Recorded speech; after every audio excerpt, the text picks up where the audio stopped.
Alright, now we are back, and now we run into Dynamo for some obvious reason. Yes, after you take out the first two Mavericks, then you fight Dynamo. He's a real easy boss fight unless you don't know what you're doing. He's not really much of a threat, let's be perfectly honest. He just tosses that sword projectile. It's really simple to dodge. There's not much to it. It's a really simple boss fight.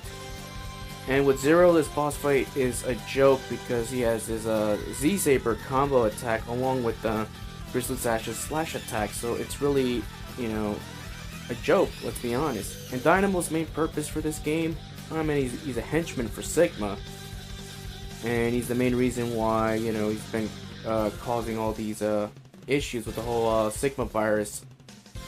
So overall, I mean, Dynamo, he's a joke, so he's just in our way, but we took care of him, and we'll see you in the next area. Alright, peace.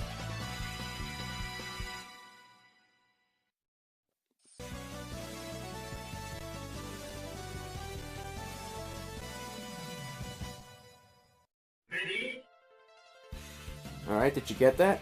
Were you ready? Were you ready?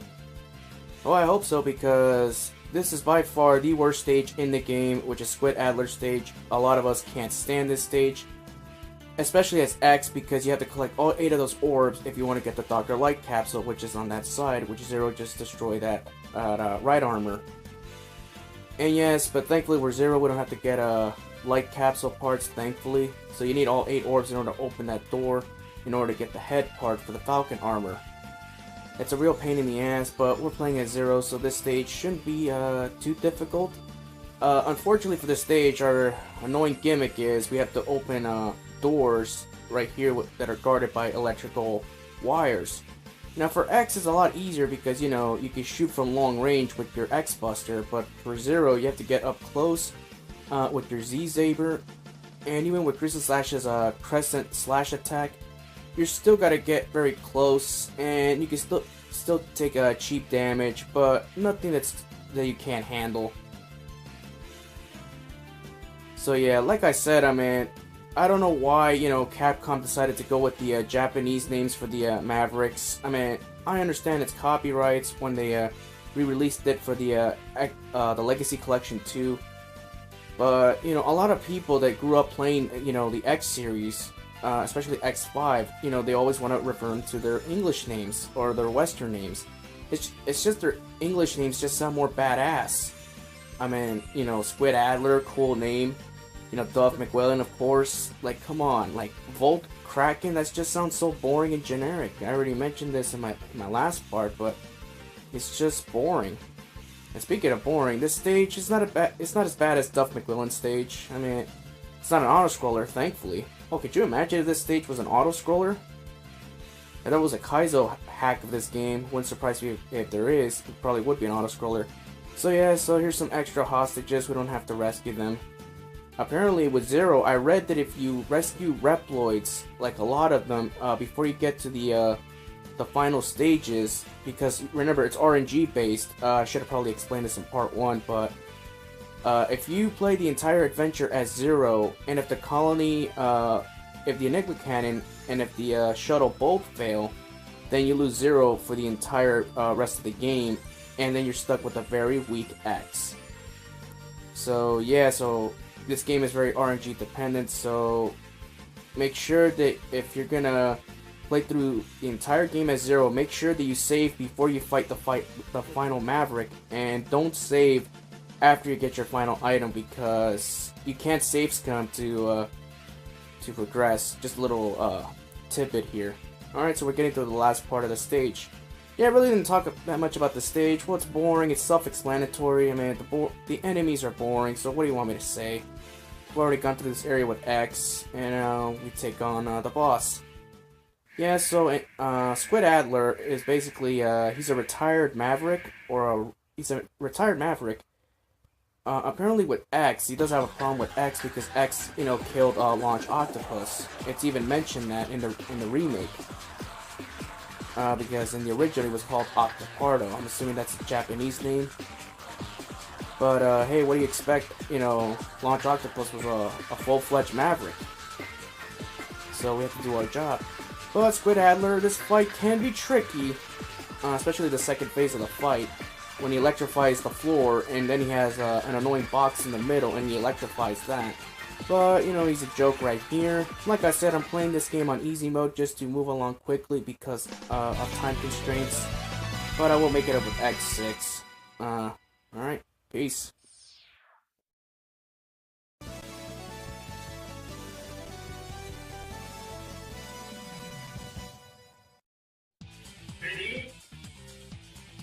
Alright, now we're back and we are taking on Izzy Glow. And right off the bat, when you listen to the opening theme, this is one of my personal favorite themes of the X series. It's just a kick-ass theme. So epic. It wants you, it just makes you want to, it makes you want to dance, honestly, when you listen to this theme. I mean, look at Zero taking out enemies like that back and forth. It's so easy. Yeah, and by the way, for Zero, I forgot to mention this also, but for Zero, I will not be getting a lot of the heart pieces because of time constraints, and a lot of the heart pieces, you really can't get them with Zero at all. Like this stage, in the beginning of the stage, you go down and you get the heart piece that way, but you need the Gaia armor or the Falcon armor in order to get it. With Zero, I believe you could get it with Zero, but you need the jumper ability in order to get it, and you have to die, of course. And it's a very tight jump, even with the jumper ability and speedster, so I wouldn't recommend it.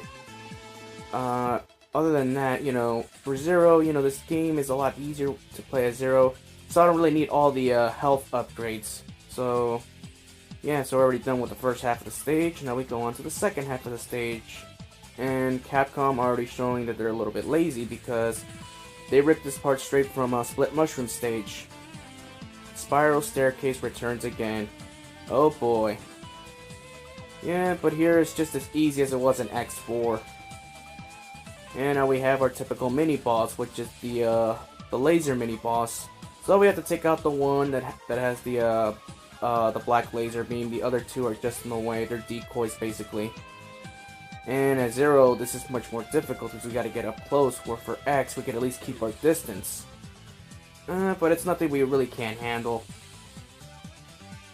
Yeah, so for Zero, I mean, I'm not going to get all the upgrades because you really don't need them, and at the same time, you can't get all of them. And I find that kind of unfair if you're playing this game as Zero, because I believe the most heart pieces you could get as Zero is a total of 6, I believe. I don't think you get the heart piece in Axel the Red's stage, because for that you need the Gaia armor just to push those blocks, and I don't even think, and you can't get the one in Squid Adler stage because for that you also need the Gaia armor.